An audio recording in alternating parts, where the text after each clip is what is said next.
Hey guys, welcome to my next vlog of Uttarakhand diaries.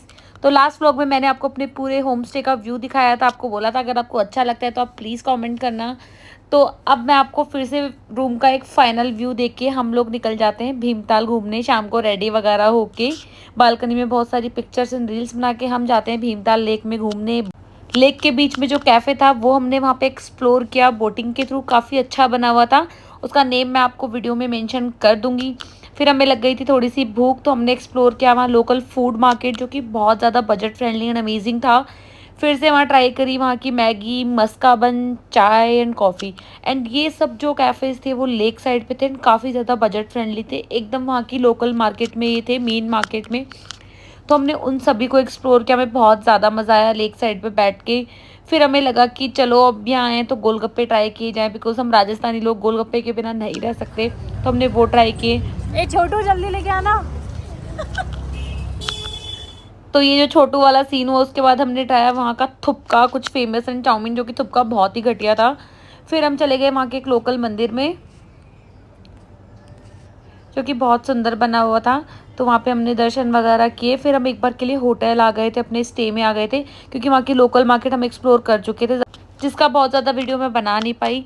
तो home stay आके थोड़ा सा फ्रेशन अप होके हमें जाना था सात ताल एंड नकूची ताल, जो कि भीमताल से थोड़ा सा आगे था। बट हमारा सात ताल का एक्सपीरियंस कुछ बहुत ही अलग रहा। लोगों ने हमें क्या बताया और क्या निकला। तो हम निकल गए थे सात ताल के लिए अपने कैब वाले भैया को बुला के। एंड लिटरली हमें भीमताल के लोगों ने बोला था कि सात ताल में बहुत अच्छी मार्केट लगती है, फूड मार्केट है, लोकल मार्केट है, घूमने के लिए बहुत अच्छा है वहाँ पे। सात ताल एक साथ मिलती हैं। बट हमारे साथ तो ट्रिप पे कुछ अलग ही हो गया था। हम जैसे ही सात ताल की तरफ एंटर कर रहे थे तो रास्ता इतना ज़्यादा सुनसान और स्कैरी होता जा रहा था। हमारी कुछ ज़्यादा ही एडवेंचरस ट्रिप हो गई थी। एंड काफ़ी ज़्यादा हॉन्टेड रास्ता ये था। हम लोग को लिटरली डर लगने लग गया था। पूरे रोड पे सिर्फ एक गाड़ी थी। एंड इस वीडियो में आप देखो, वहाँ रोड पर सिंगल लाइटिंग भी नहीं थी। तो काफ़ी ज़्यादा स्कैरी हमारे लिए हो गया था। सात ताल के बिल्कुल एंड तक पहुँच के भी हमें कुछ नहीं दिखा, एक सिंगल गाड़ी नहीं। सबसे एंड पे हमें एक पॉइंट मिला जहाँ पे कुछ बॉयज़ थे जिन्होंने ये सेटअप किया हुआ था। एंड लिटरली वहाँ के दो तीन लोगों से जो हमें वहाँ मिले उनसे पूछा तो पता लगा कि वहाँ 7 साढ़े 7 सब बंद हो जाता है। इवन वहाँ के कैफ़ेज, शॉप्स, घर में भी कोई लोग नहीं थे। ऐसे लग रहा था कोई फियर फाइल्स जैसा सीन हमारे साथ हो गया है। तो इतना स्कैरी एडवेंचरस करने के बाद हम लोग लिटरली बहुत ज़्यादा डर तो गए थे, बट काफ़ी मज़ा भी आ रहा था। एंड ऐसे ऐसे गाने हमने सुने उस ट्रिप पे कि भाई हमारी हालत ख़राब हो गई। लास्ट में फिर हमें हनुमान चालीसा चलानी ही पड़ी। तो वापसी में हमें एक दो गाड़ियाँ ज़रूर दिखे, बट जाते टाइम कुछ नहीं मिला। फिर हमने सोचा अब हम जाते हैं नकुची ताल। तो नकुची ताल भी हम गए। वो काफ़ी ज़्यादा हरा भरा था एंड वहाँ पे लोग भी थे, अच्छे अच्छे कैफ़ेज़ भी थे। बट वहाँ पर भी देखने के लिए कुछ नहीं था। वहाँ वही नकुची ताल थी जिसमें बहुत सारे लोटस के फ्लावर थे। तो ज़्यादा हम नाइट में घूम ही नहीं पाए। बट ये कि सात ताल और वो कवर हो गया नकुची ताल। फिर हम वापस भीमताल में आके हमें लग गई थी भूख, तो हमने किया डिनर। वहाँ डिनर वाले रेस्टोरेंट पे पहुँच के हमें पता चलता है कि वहाँ पर गैस नहीं था, तो खाने में 1 घंटा लगेगा, क्योंकि वो इंडक्शन पे खाना बनाते हैं। तो थोड़ा बहुत लाइट डिनर करके हम लोग आ गए थे अपने वापस से होम स्टे में, क्योंकि हमें भीमताल के व्यूज़ के मज़े लेने थे। ये देखो हमारे होटल से व्यू पूरा 3 मंजिल का ही फ्लोर बना हुआ था, बहुत अमेजिंग था। फिर हम चेंज वगैरह करके अपनी बालकनी में आके बैठ गए थे। एंड बालकनी में हमें इतना ज़्यादा सुकून मिल रहा था, इतनी पीसफुल वाइब्स आ रही थी। भीमताल नैनीताल से मच बेटर है। इतना अमेजिंग व्यू था कि गाइज आपको बिल्कुल मिस नहीं करना चाहिए। बहुत मज़ा आ रहा था। फिर आ गए थे हम अपने रूम में। थोड़ी सी हमने वहाँ मस्ती की। ये आप देखो उसके कुछ ग्लिम्स हैं। भाई इसकी हालत ऐसी खराब कर दी फोटो की। उसको पहले फोटो मिल गई, उसका फायदा उठा रही है। और अब ये जिंदगी हमेशा ऐसे ही करती है मेरे साथ। भाई इसने 5 मिनट में रजाई गर्म कर दिया, इसकी बात मत 2 घंटे यार। 3 बजे इतनी गरम के सोई भाई, बात समझना। सोई हूँ मैं 2 घंटे यार। तो क्या हुआ यार, फ्रेश हो रही एंड फिर इनकी फाइट दोनों की आगे।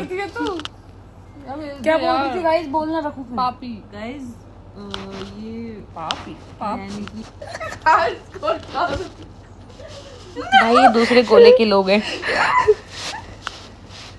तो रात को इतनी सारी देर तक मस्ती एंड पीसफुल वाइब्स एंजॉय करने के बाद हम सुबह हो गए थे रेडी मुक्तेश्वर जाने के लिए। एंड हम आ गए थे नीचे हमारे डाइनिंग रूम में, क्योंकि पूरा एक घर बना हुआ था एंड बहुत ही प्यारा घर जैसा सेटअप था। Dining table, sofa set and everything was there. And ये देखो कितना प्यारा था। बिल्कुल हमें अपने घर की याद आ गई थी। इन पहाड़ों में अपना घर आप इमेजिन भी नहीं कर सकते। फिर आंटी आ गई थी केयरटेकर, जिन्होंने हमारे लिए बहुत टेस्टी सा ब्रेकफास्ट बनाया। एंड उसको खा के हमें कुछ ज़्यादा ही मज़ा आ गया था। आप देखना हमने ब्रेकफास्ट में क्या क्या चीज़ें ट्राई की। उससे पहले आप ये डाइनिंग हॉल का पूरा व्यू देखो, बहुत अच्छा था। इनका पूरा 3 फ्लोर का होम स्टे है पहाड़ों में, भीमताल में, बहुत प्यारा था। वो अंकल आंटी बाहर रहते हैं तो उन्होंने केयर टेकर के भरोसे रखा हुआ है, काफ़ी अच्छे थे वो लोग। फिर हमने ट्राई किया वहाँ का पोहा, जो कि बहुत ज़्यादा टेस्टी बनाया था आंटी ने, बिल्कुल एकदम घर जैसा। एंड उसके बाद ट्राई किया हमने उनका आलू पराठा एंड चाय, जो कि वो भी बहुत अच्छा था। बिल्कुल ऐसे लग रहा था कि हमारी मम्मी हमारे लिए बना रही है, एंड काफ़ी प्यार से वो हमें खाना खिला रही थी। ट्रस्ट मी, एंड काफ़ी बजट फ्रेंडली भी था। तो डिटेल्स के लिए मैंने आपको पहले ही बोला, आपको चाहिए तो आप ज़रूर ले लेना। फिर हम निकल गए थे मुक्तेश्वर के लिए, रेडी शेडी होके, खा पी के, अपना सामान पैक करके। एंड रास्ते में हमने बहुत ज़्यादा मज़े किए। एंड ये पीछे गाने चल रहे हैं तो मुझे ये नहीं बोल पाऊंगी कि ये लोग क्या बातें कर रहे हैं, बिकॉज कॉपीराइट का इशू है। बट कुछ इसमें हम रिंकी का मजाक उड़ा रहे थे, इसने फूल वूल लगा लिया, इसको मतलब बिल्कुल कोई कंट्रीब्यूशन नहीं था इसका इस ट्रिप में। ये सिर्फ तैयार हुई है और इसने फ़ोटोज़ ली हैं, वो भी इसको कहीं से ऑर्डर आ गई कि इसको फ़ोटोज़ लेने ही लेने, अदरवाइज़ इसका कोई मतलब इंटरेस्ट था नहीं फ़ोटो वीडियोज़ में। एंड एकदम फूल वूल लगा के रेडी हो गई थी। ये देखो आप आगे, ऐसे ही हमने करी बहुत सारी व्लॉगिंग, बहुत सारी मस्ती करते करते हमारा मुक्तेश्वर का ट्रिप बड़ा ही अच्छा जा रहा था। बहुत ज़्यादा मस्ती हम लोग करते, हमें नहीं पता था कि हमें मुक्तेश्वर से पहले भी 2-3 चीज़ें देखने को मिलेंगी, बिकॉज हमारा प्लान सीधा मुक्तेश्वर का ही था। एंड ये देखो आप, ये रिंकी का कंट्रीब्यूशन 0 बताया जा रहा है इसमें, एंड गुंजन ने इसके कुछ ज़्यादा ही मज़े ले लिए थे। शर्म रत्ती बनी है, इसको बोलने से पहले शर्म भी नहीं आती है। ये जीभ नहीं लड़खड़ाती क्या? सुन लूंगी मैं, बोल लूं। ये वो मजदूर है जो सारा दिन बैठा रहता है, दिहाड़ी के पैसे ले जाता है। हाँ, फ्री फोकट का मजदूर है। चलो हम बाद में मिलते, मुक्तेश्वर में बताते हैं इसके बारे में, मम्मी ये क्या करती है और आगे। इतनी सारी व्लॉगिंग करने के बाद मैंने सोचा अब थोड़ा सा पहाड़ों का मज़ा लिया जाए, कुछ रील्स बनाई जाए, बिकॉज मैं भी एक छोटी मोटी कंटेंट क्रिएटर हूँ। तो हमने बनाई बहुत सारी रील्स, बहुत सारे बहुत प्यारे प्यारे ओल्ड 90s वाले सॉन्ग्स पे हमने किया एंजॉय। एंड बस वो मैं आपको सुना नहीं सकती क्योंकि ये कॉपीराइट का इशू आएगा, अदरवाइज़ हमने बहुत ज़्यादा एंजॉय किया।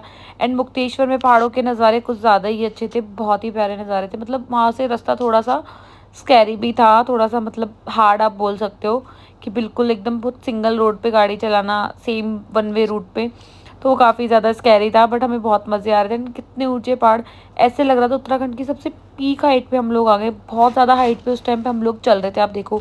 एंड जैसे जैसे हम ऊपर जा रहे थे तो लग रहा था हम सबसे हाईएस्ट पे, मुक्तेश्वर हमें लगा हम सबसे हाइट पे हैं। बट बहुत ज़्यादा ही सुंदर सुंदर पहाड़, सुंदर सुंदर वादियाँ। एंड सच में यार उत्तराखंड बेस्ट है आपको अगर पहाड़ों के मज़े लेने हैं तो। बहुत ही ज़्यादा मतलब हमें इतना अच्छा लग रहा था कि हमारी ट्रिप बहुत ज़्यादा अच्छी जा रही थी, कि हम धीरे धीरे सारी चीज़ें कवर करते जा रहे थे। एंड काफ़ी ज़्यादा हम लोग मस्ती भी कर रहे थे, हमें लग रहा था हम तीनों को किसी की ज़रूरत नहीं है। एंड वो कैब वाले भैया भी हमारे साथ बहुत इन्जॉय कर रहे थे, ऐसे लग रहा था वो भी हमारे साथ ट्रिप पे आए हैं। उनकी भी नैनीताल की ट्रिप हमने बहुत अच्छी करवा दी थी। एंड चलते चलते हमें रास्ते में मिलता है कि कुछ अलग सा, तो हमें लग रहा था ये पहाड़ी लोगों की शादी हो रही है, तो हमने सोचा कुछ देखते हैं क्या है। बट वहाँ जाके हमें पता लगता है कि वहाँ भागवत गीता का पाठ हो रहा था। वो वहाँ के कोई इष्ट देवता थे, उनसे रिलेटेड उनका कुछ हो रहा था, गीता वगैरह का कुछ भागवत हो रही थी वहाँ पे। फिर हम वो पार्ट देखने चले गए। वहाँ के लोगों ने हमें लिटरली बहुत अच्छे से ट्रीट किया, काफ़ी मज़ा भी आया। फिर हम निकल गए अपनी नेक्स्ट लोकेशन के लिए। And wait for my next video.